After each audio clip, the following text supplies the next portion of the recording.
କାଶପୁର area load ଯାଇ ଆଜି କାଠ ଲୋଡ ହେଇପାରୁଛି କି ନାହିଁ? ହାଇ ଗାଇସ୍, ଜୟ ଜଗନ୍ନାଥ। ଜେକେ କମ୍ପାନୀର କାଠ ଅନଲୋଡ କରି ଘରକୁ ରିଟର୍ନ କରିବା ସମୟରେ ଆଉ ଗୋଟେ କଷ୍ଟମର କଲ୍ ଆସିଲା କି କାଶପୁର ଏରିଆ ବଡ଼ିବାଲି ପଞ୍ଚାୟତ ପାଖ ଗାଁରେ କାଠ ଲୋଡ ହବ ବୋଲି। ସେଥିପାଇଁ ଆଉ ଡେରି ନ କରି ଶିକର ପାରେ ଲସି ଗୋଟେ ପିଇ ଦେଇ ଜର୍ଣ୍ଣି ଷ୍ଟାର୍ଟ କଲି କାଠ ଲୋଡିଂ କରିବା ପାଇଁ। ଦେଖିବା କୋଉ ଲୋକେସନରେ କାଠ ଲୋଡ ହେଉଛି।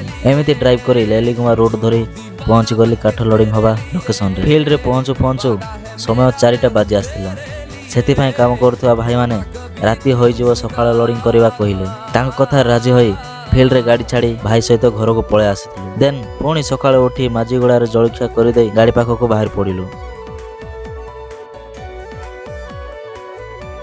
ଏମିତିକା କେତେ ସମୟ ବାଇକରେ ରାଇଡ୍ କରି ଫିଲ୍ଡରେ ପହଞ୍ଚିଗଲୁ। ଫିଲ୍ଡରେ ପହଞ୍ଚି ଭାଇକୁ ବାଇକ୍ କହିଦେଇ ଗାଡ଼ି ପାଖକୁ ପଳେଇ ଆସିଲି। ଫିଲ୍ଡରେ ଏମିତି କେତେ ସମୟ ଲୋଡିଂ କରୁ କରୁ ଲୋଡିଂ ବି ହୋଇଗଲା। ଲୋଡ କମ୍ପ୍ଲିଟ୍ ହୋଇଯିବାରୁ ରସି ଭିଡ଼ି ଦେଇ ବାହାରି ପଡ଼ିଲି ଜେକେ କମ୍ପାନୀକୁ ଯିବା ପାଇଁ।